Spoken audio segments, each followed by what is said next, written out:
Well, good morning. I'm really pleased to welcome everyone here to the Bendigo Incident Control Centre here in Epsom, and I'm pleased to welcome everyone here as both the local member for Bendigo East, and I'm joined by my other local member colleagues, the member for Bendigo West, Marie Edwards, and the federal member for Bendigo, Lisa Chesters, and we're really proud local representatives of this great community.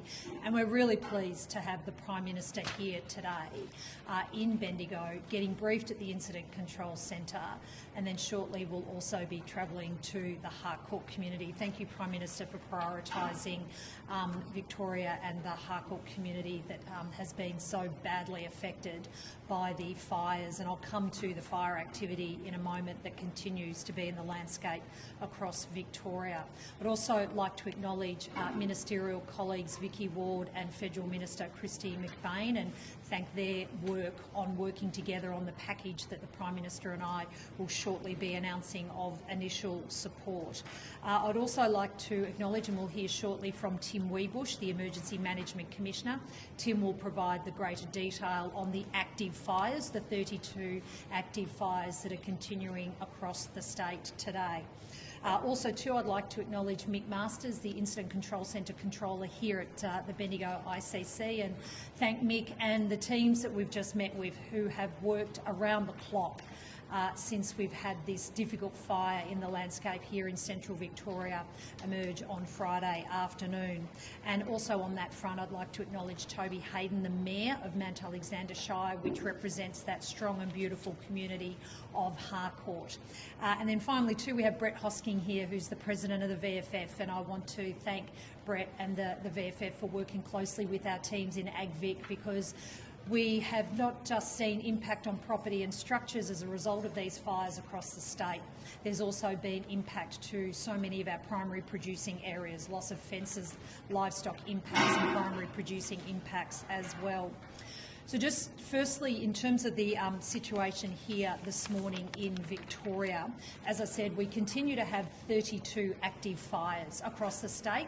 Around 10, but particularly of concern are the 10 major fire grounds that are continuing to have enormous resources deployed to managing those fires. These 10 major fires, to give you a sense of the ongoing danger that is presented by these fires, there are currently 15 emergency warnings that have been issued in terms of advising people to leave their local communities.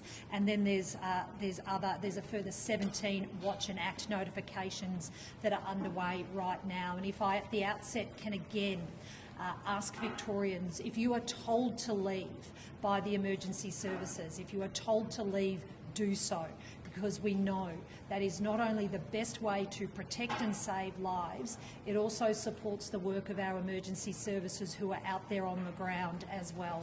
And I do want to thank Victorians who we know have been following that advice, and given the scale of the fires that are in the landscape today, we need Victorians to continue to follow that advice. Please stay tuned to local radio. Be close, keep your Vic Emergency app close to get the latest updates of information, because that is the best way to be able to protect yourselves and support the work of our firefighters. Across a number of the fires, there has been a focus on containment, and we're seeing that around the work at Naddymuck, here at Harcourt. And to give you a sense of the enormous work that's been done in just a 24-hour period, the Harcourt fire ground is around 80% contained, which is just a remarkable effort, given this time yesterday it was a very hot and active fire. So it gives you a sense of the huge resources that are being deployed on the fires right across the state. But we do have ongoing concerns around the fires in the northeast. The Longwood fire and the Walwa Mount Lawson fire continue to be very large and difficult fires. Those parts of the state are experiencing warmer, windy conditions again today. So again, please stay tuned to your local conditions, because those fires continue to present some great challenges in the northeast. And then also too in East Gippsland, there are major fires underway there as well. But also too of concern overnight has been the significance of the fires in the Otways, 2 fires in the Otways, Cape Otway and at Mount Carlisle, that are have come as a result of changed weather and dry lightning that has created these new fires in the southwest of the state, and huge resources are being deployed. On that matter of resources, we again have thousands of firefighters on the ground, 70 plus aircraft working on these fires, working around the clock to get these fires under control. We've already seen 350,000 hectares of the state burnt out. That number will increase as we continue to see these fires continue. So we will see fires continue for some time across the state, and again that is why we are not through the worst of this by a long way. There are fires that are continuing right now that are threatening homes and property, and I ask Victorians to please stay mindful of local conditions. Also too, if roads are closed, if you are being advised not to go into certain areas, it's because it is not safe to do so. And so I also ask people to not, if you don't need to travel into these areas, if you are not a local resident, please obey the rules and do not go into areas because it's simply not safe to do so. The teams are working incredibly hard to get road access reopened where it's safe to do so, and are working with those local communities. For everyone else, please let these communities work through their local challenges, and please do not enter into these areas. And we have the state of disaster powers to enforce these requirements and the movement of people around these dangerous fire areas. I want to thank the Prime Minister for not just being here today. It's really important to have the Prime Minister briefed on the fire situation here in Victoria, but also for working with us on the initial package that the Prime Minister and I are announcing today. It's a package of $19.5 million of immediate support. And I make that point that this is for immediate support. And the package has been shaped by what we've been hearing on the ground over the last couple of days, and it's why it focuses on the personal hardship payments, emergency accommodation, and also too support for livestock as well. The Prime Minister will announce the further details, but thank you, PM, for providing this support. And I do also make the point that as we consider the recovery journey ahead, I say very clearly to the affected communities, we will continue to stand with you and support you on the recovery journey ahead. It's going to be a long one, particularly for those communities that have lost a lot of property. And so we will continue to support you on the journey ahead. Today's announcement is in response to what we've been hearing is the immediate relief and response need that is required from governments right now. As I hand over to the Prime Minister, I mentioned earlier, we'll be going into the Harcourt community later on today. The Harcourt community has been so badly affected. It's a small community, a beautiful community. It's known for its apple growing, its beautiful produce, its beautiful landscape that's just been ravaged by these terrible fires. And so for Marie and for Lisa and I, it will be, we stand as local members to support our local communities. My kids went to kinder in Harcourt, so I feel a real deep attachment to this beautiful community, and it is a representation of communities across the state that are doing it tough. And I want to thank Victorians who have given just so generously already support, and thank them for every way that communities have come together to support one another. But it is another opportunity to remind everyone that today is another difficult day for fire in the landscape in many parts of Victoria. It continues to be warm, it continues to be windy, and there are already existing fires, which is why today is a day of total fire ban across the state.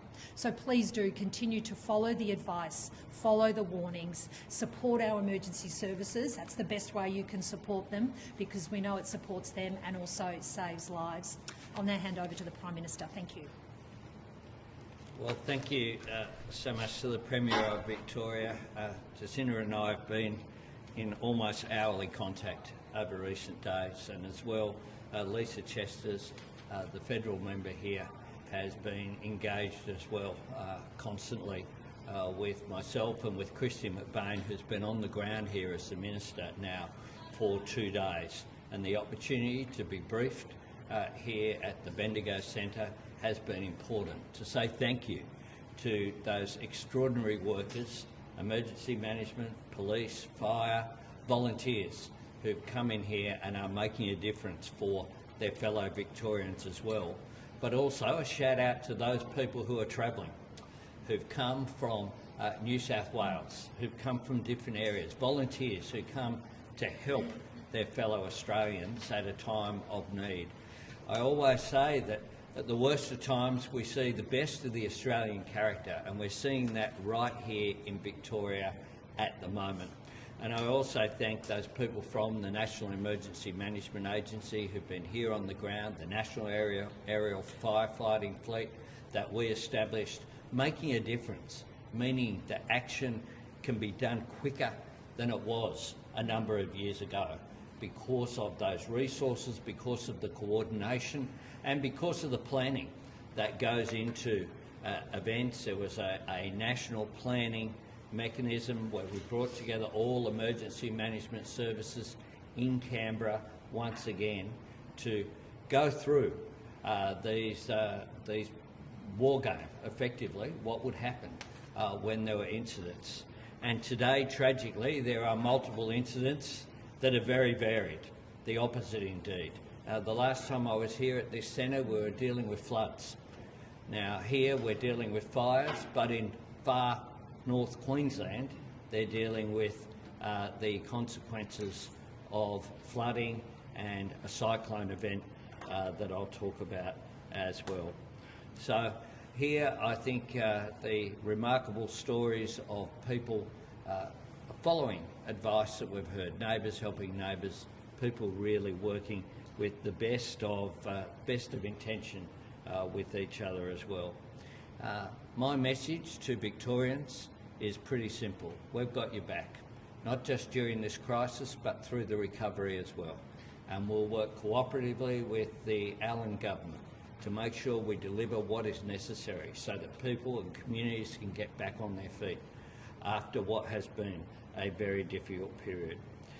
Yesterday, the federal government expanded our support for disaster recovery funding arrangements through the now 18 local government areas, and the Alpine Resort have access to this funding. It provides for individual one-off assistance payments, personal and financial counselling, removal of debris, and ongoing support for state agencies and local councils for counter-disaster operations and restoration of essential public assets. We have our National Aerial Firefighting Fleet on the ground with, or in the air most importantly, is operational with assets deployed here in Victoria supporting the firefighting effort.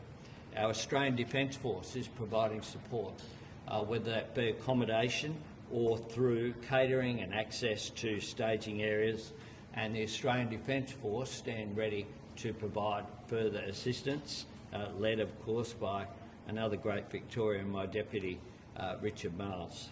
Today we expand our support in partnership with the Victorian Government with an additional jointly funded package for emergency fodder support for primary producers.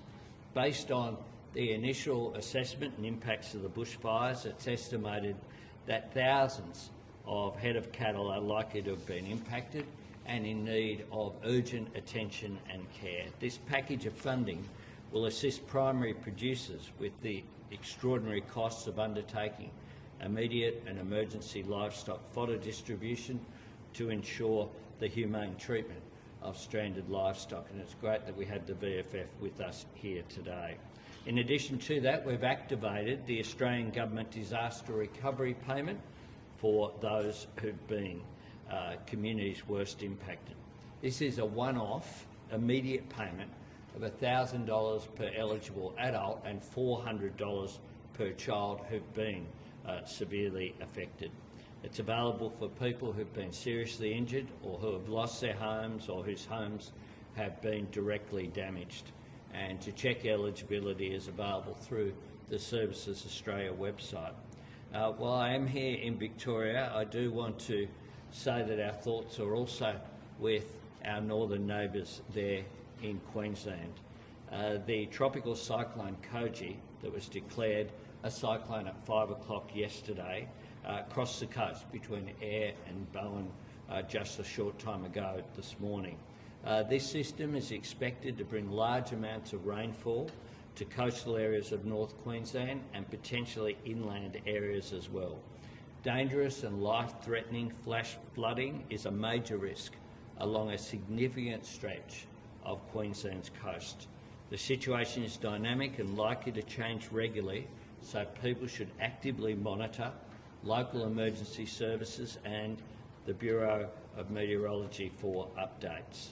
Once again, the federal government stands ready to assist the Queensland government, local governments and the people of Queensland during and, importantly, in the aftermath of the event. I spoke with Premier Crisafulli and Premier Minns, of course, yesterday as well, and we stand with Queenslanders at this difficult time as well. One of the things that occurs in this great country is that governments come together, Commonwealth, state and local. We work cooperatively in the interests of our citizens, and we'll do that here in Victoria, but we'll also do that wherever these weather events are having such a devastating impact on individuals, on families and on local communities as well.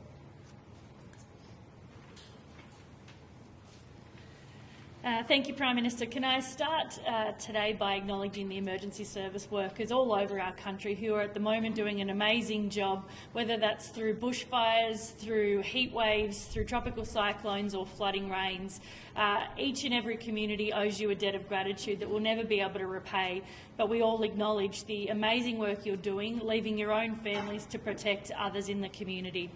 As the Prime Minister said, whilst bushfire conditions are improving here in Victoria, the situation isn't over yet. There are multiple dangerous fires burning, so please heed the advice of emergency services. Likewise, conditions in South Australia, New South Wales and the ACT are still precarious, so please make sure you are tuned to emergency channels to make sure that you get the latest updates. The Prime Minister has outlined a range of support packages we have in place now for Victoria, and as the Premier and the Prime Minister said, this event is far from over, and we know recovery is not a straight line. So we will be here working with Victorians, and the three levels of government will come together to assist where we can over the coming weeks and months. But as we move to Queensland, Tropical Cyclone Koji has made landfall between Ayr and Bowen. There will be significant impacts along the coast. There's already been monsoonal floods in northwest Queensland already, so that situation is developing. There are multiple flood warnings across the state. The situation is quite dynamic, so please heed the advice of our emergency services. I've been in contact with my state counterpart there, as well as the Queensland Premier, and just like today, there are some additional packages available for northwest Queensland, so I just wanted to reiterate that. Today I can announce further support for impacted community members. The disaster recovery allowance payment will be eligible for people across 11 local government areas in Queensland. Disaster recovery allowance is to support people who have lost income as a direct result of the event by providing up to 13 weeks income support for sole traders, for workers, all depending on their personal circumstances. Eligibility can be checked on the Services Australia website, and these supports are on top of the assistance measures already funded through our disaster recovery funding arrangements, which help small businesses, primary producers and councils. In particular, our $75,000 primary producer grants, $11.5 million for critical repairs at Cloncurry Airport, our $7 million emergency fodder package there, personal hardship payments and a range of disaster assistance loans.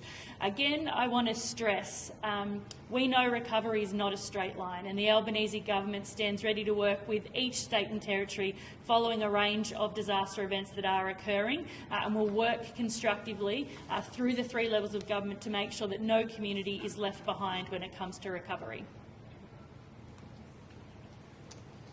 Good morning, everybody. Tim Weebush, Emergency Management Commissioner. Fortunately, today we're starting to see some of our conditions ease from a weather perspective here in Victoria, and that will mean our firefighters are able to start getting on top of some of the fires that we still have in our landscape. However, we still have 10 major fires that are causing concern right across various parts of Victoria, and that's why a total fire ban remains in place for the whole of the state of Victoria. Disappointingly, in the last 24 hours, we've started to see some tourism or spectators heading into some of our fire-impacted zones. I can't emphasise enough, the state of disaster is now in place for 18 local government areas, and where those fire impact zones appear on the Vic Emergency website, they are the areas that we do not expect to see visitors. We only expect to see locals if it is safe to be in there at all. So please do not enter those fire impacted zones. Stay well away from them until they are safe. We have 15 emergency warnings and 17 watch and act warnings that are still in place. That means there is still risk for community right now in our landscape. But I guess in good news, we are starting to get on top of some of these fires. We do expect by the end of Monday that the Streatham fire, the Natimuck fire and the Mount Mercer fire will be contained. Importantly, contained means we've got a fence around it and the fire is not expected to spread and continue to cause further damage. It does not mean those fires are out. However, at the Yarrawee fire in the state's north, overnight firefighters have got on top of that fire and that fire is now contained and the community can start moving back in and around that area. However, we still have some very significant fires in the landscape. The Longwood fire, the Ravenswood fire, the Mount Lawson fire, the Walwa fire, which is part of that same complex, and now also a complex of fires in the Snowy River catchment in far east Gippsland, and also 2 fires in the Otway Ranges, one at Kennedy River and one at Carlisle River. Again, we need people, as the Premier has already mentioned, to heed the warnings of our emergency services over these coming days, and that is why the statewide total fire ban also remains in place. I now want to update you on losses as we best know them at this time.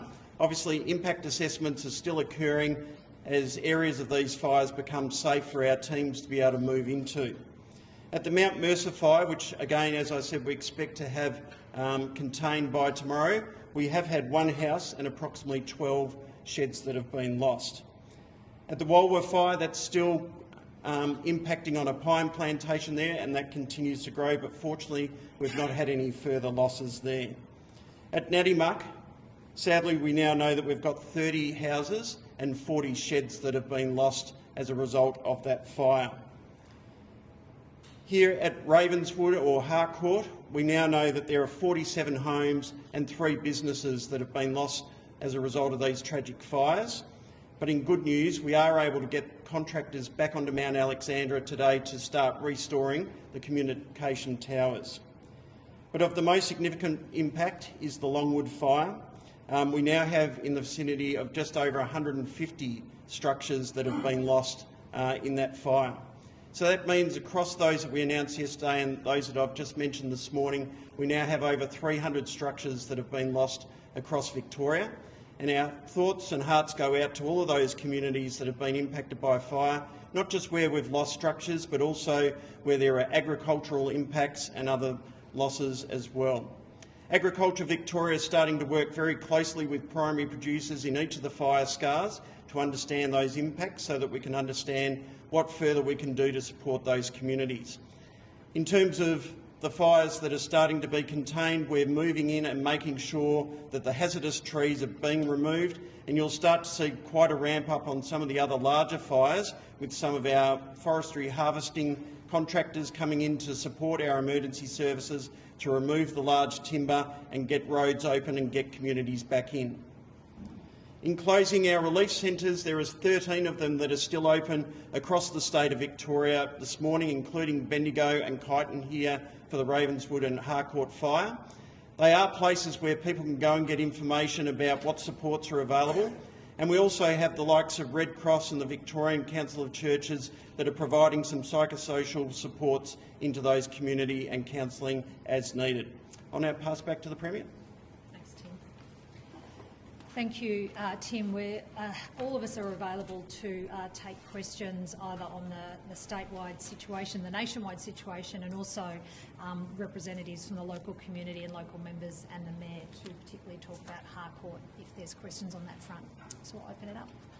Let's ask, do you have any estimate on the total area of Victoria that would flood? Yeah, Tim might have my number was as at 8 o'clock this morning, 350,000. Yeah, so at least, it's at the moment, it's 350,000 hectares has been burnt out across the state. And as you can see from the significant fires that are still underway, that is a number that will only increase. And if I can use this as an opportunity to also reiterate that point, that for a number of these large fires, the complex fires, they will run for a number of weeks, particularly in the northeast and in Gippsland. So that will be a number that will increase. I know you said yesterday the numbers of property losses were conservative. Is that still the case, or do you think you've managed to get a lot of the assessments done? Yes, look, the loss and damage assessment will continue for some days at this point in time. If I just give you one example with the Longwood fire, that fire has a perimeter of over 400 kilometres, with active fires still very much in that landscape. So there are some areas that we've been able to get into and undertake damage assessments, but there are other areas that are still far too dangerous. And that remains the case for a number of fires across the state at this time.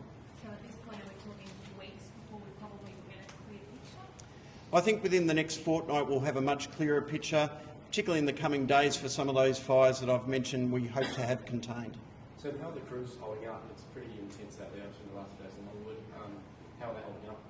Look, the feedback we're getting from our crews in the field has been really positive around morale. The teams feel like they've been able to achieve some fantastic saves. If you look at what's occurred here with the Ravenswood Harcourt fire, sadly, yes, we have lost 47 homes and 3 businesses, but they've saved so many more, and in particular in the main street of Harcourt itself. And that's the sort of thing that will help communities rebuild over time, is having those central cores.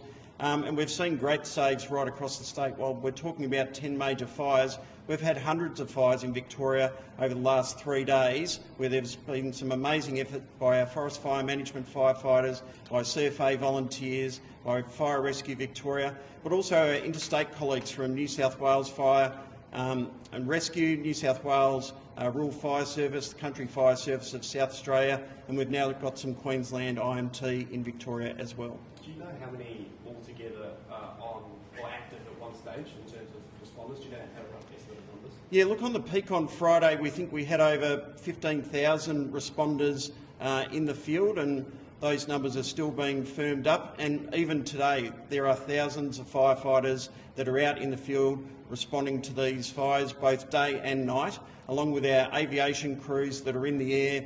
We had night firebombing occurring last night on the Otway fires. So we're throwing everything at it to try and contain these fires. Are you confident there hasn't been any other lives lost or any other injuries in these fires? Look, I spoke with the Chief Commissioner of Police again this morning, and at this stage, whilst they're continuing to get individual reports from time to time of welfare checks and other things, there are, at this point in time, no confirmed lives lost as a result of these fires. Can you tell us a little bit about that night firebombing in the Otways fire and what that was able to achieve? Yeah, look, we've had a night fire bombing capability here in Victoria for a number of years now, and it's proved to be highly successful in being able to help firefighters contain fires during perhaps some of the calmer periods of the weather, which is typically overnight. However, as we saw on Friday and even Thursday night, Friday night, we had amazing weather conditions where that wasn't possible. But right now we're able to get out and start firebombing in some of those areas. So last night in the Otways, the 2 fires around Kennedy and Carlisle River, they were firebombing the hotspots, so that we're starting to give the crews on the ground every chance to contain those fires. And just on that Otways fire, are you expecting the conditions to change there this afternoon? Is it right that there's a wind front coming through, and what challenges can we expect? Yeah, look, I think the weather conditions, whilst they have eased across all parts of the state, even the mildest of winds for these very large fires will still cause concern. So the Otway fires, those coastal breezes, even 25, 30 kilometres an hour, is enough to keep pushing those fires along. or in the north of the state around the Walwa fire and the Longwood fire, just the sheer size of the perimeter of those fires means that even average winds are causing concern. You mentioned fire tourists, and this might be a question for the Premier as well, but what fire grounds are they showing up to and what can be done to stop them? Look, as I said before, with the support of the Premier, a state of disaster is now in place in those 18 local government areas, and our clear message is in the fire-impacted zones, these are not places for visitors, spectators, tourists. These are places for our emergency services and, when safe to do so, local residents. We have seen people trying to get in and around the Longwood fire, and I can tell you our colleagues at Victoria Police will take that very seriously. Just on the Longwood fire, do you have any more details about a number of people that were found alive after sheltering in a container? Yes, yesterday, as the Chief Commissioner of Police identified, we had some people that had taken shelter in a shipping container during the heat of that fire at Longwood, and incredibly that has managed to save their lives, and I don't have any more specifics about how they are at this point in time. Prime Minister, can I ask you a couple of questions? Sure. Maybe just on the funding side of things, I was being in Longwood the last couple of days. I talked to some people and they said government haven't learned from Black Saturday relief. Maybe if you could touch on how people access this funding as a response to Black Saturday. Yeah. That's perhaps Whoever wants to. Yeah.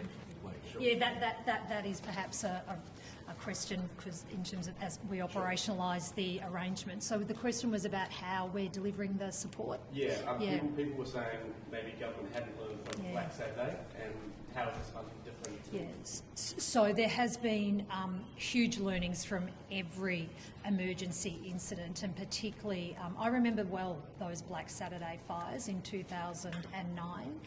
And Friday's heat and wind conditions were so reminiscent of that really difficult day in Victoria.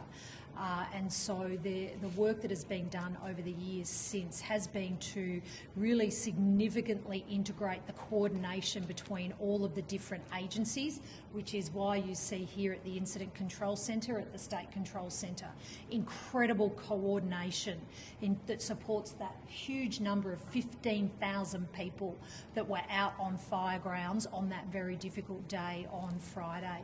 But we also know too that we have to support people who have been deeply impacted and traumatised by these emergency events, which is why Saturday morning, we had immediately activated, Friday, we'd immediately activated the personal hardship payments for those 4 local government areas around the Longwood fire. Strathbogie, Murrindindi, Mansfield Shires have receiving, and Mitchell Shire were all eligible from Friday, and as at yesterday, those hardship payments were being made across all fire affected communities. And in terms of one of the outcomes, the reason why we could move so quickly was because of the incredible coordination between federal and state governments, ministers and agencies.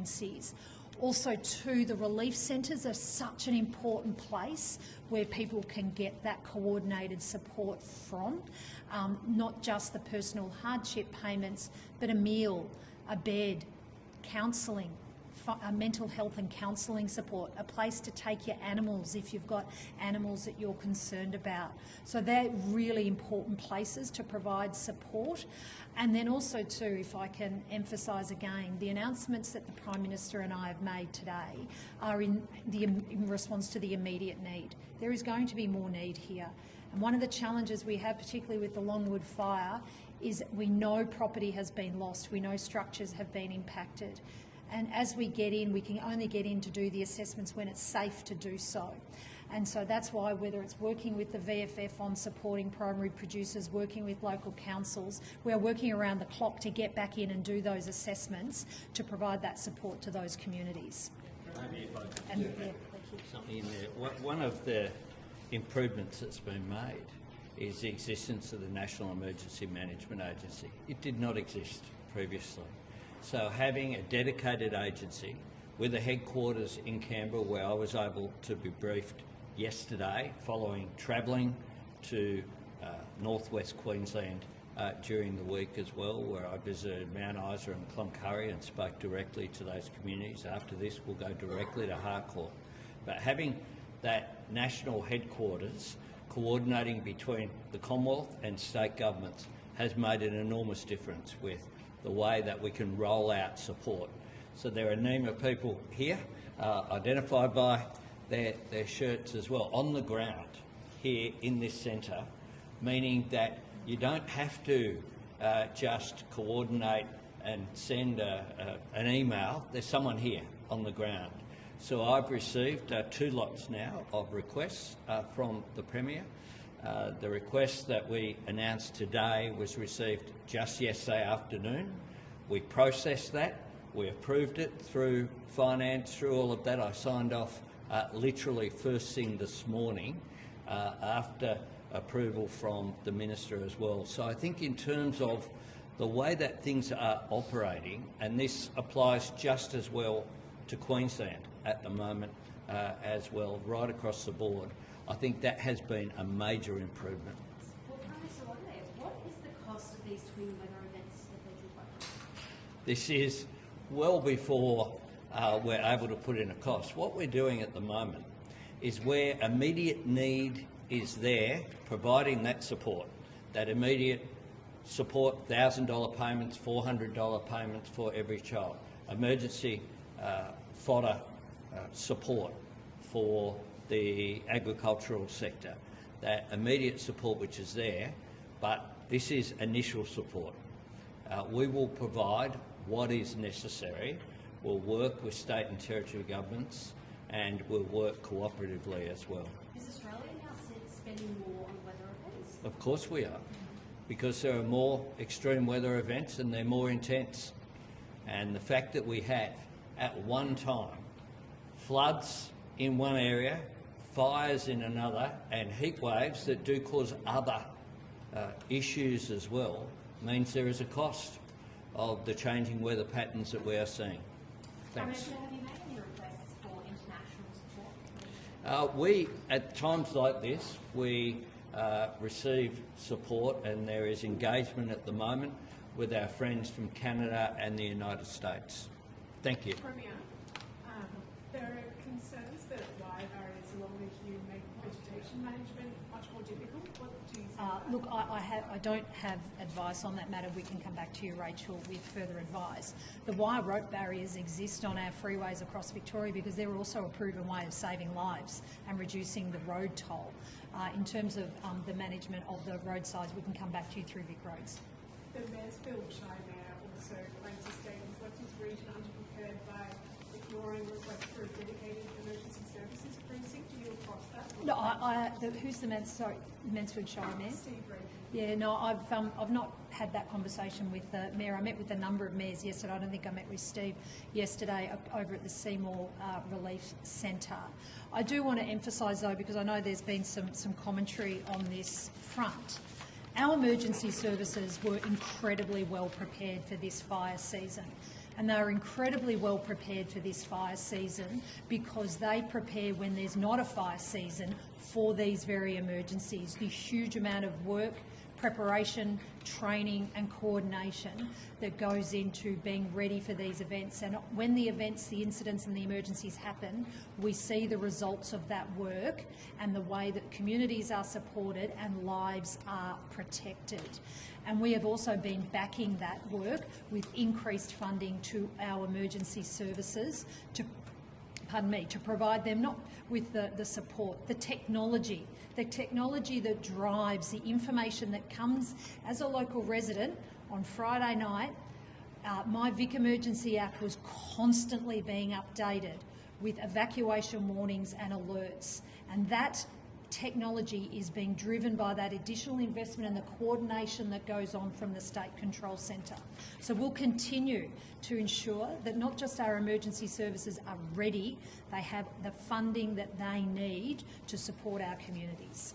How's your own home? You've been able to get back into home? I haven't been home since Friday. Our community was given an evacuation warning on Friday, but can I again emphasise the importance of having a fire plan? Our fire plan in our household on a catastrophic day is not to be there, and we weren't. I'm hoping to pop home this afternoon to check on things. I haven't been home, and I really do understand just how hard it is to get that message to leave your home because the fire threat is far too close and far too dangerous. It is a sickening feeling. We're blessed, our home's okay. So many homes in the region are okay because of the work of the fire services, and my heart breaks for those people. I met some yesterday over at Seymour, a woman who showed me a photo of her home that was destroyed in the Longwood fire, and that's just heartbreaking to see. And that is why the announcements today come with that commitment of the support on the journey ahead, that we will work with those families and communities that are affected, because it is devastating to see the loss of property and the stock losses as well. I know many communities are hurting. I mean, do you have a message for the fire forests, the emergency management commissioner? I'll be as fit for broadcast as I possibly can be. Stay away. Stay away. Our emergency services are working in the most extreme and difficult set of circumstances. There are fires still in these landscapes. There are trees that are falling as a result of these fires. It is not safe, and it is wrong. It is wrong to go into these fire grounds where it's unsafe and you don't belong there. And you'll be dealt with by Victoria Police. It's one of the key reasons behind the recommendation to me as Premier to declare a state of disaster. It is to give police the powers to stop people who do not belong there, who do not have a property in the area, to not enter these dangerous fire areas. There's a pre-fire process in the city today. Can we just check there's nothing else on file? And then we're going to have to... Yeah. Okay. Tim, I know you mentioned yesterday the January 18 forecast, I believe it was. What are you expecting, I guess, out of that day, and is there preparations underway already for that? Look, as we get into the heart of the summer season, we're going to see, I guess, these rise and falls in weather that will impact fire. We are in that period where conditions have eased just at the moment, and so we will see a spike in fire conditions again within sort of a 7 to 10 day cycle. So we are expecting later in the weekend, earlier into next week, that conditions will increase, but obviously, as you'd appreciate, forecasting out to that sort of range is still to be firmed up. But the Bureau does advise us that where we might see fire weather conditions increase again is the latter part of the weekend into early next week. We've got to get down. So is there anything? Just one more quickly. You said 300 structures destroyed in this. When you get back in, are you expecting that number to jump significantly, or what are you expecting? Look, as I mentioned earlier, impact assessments are continuing on a daily basis as areas of these fires become safe to enter. We are expecting that number to grow, and it'll take us several days, if not weeks yet, to complete that task. Thanks, everyone.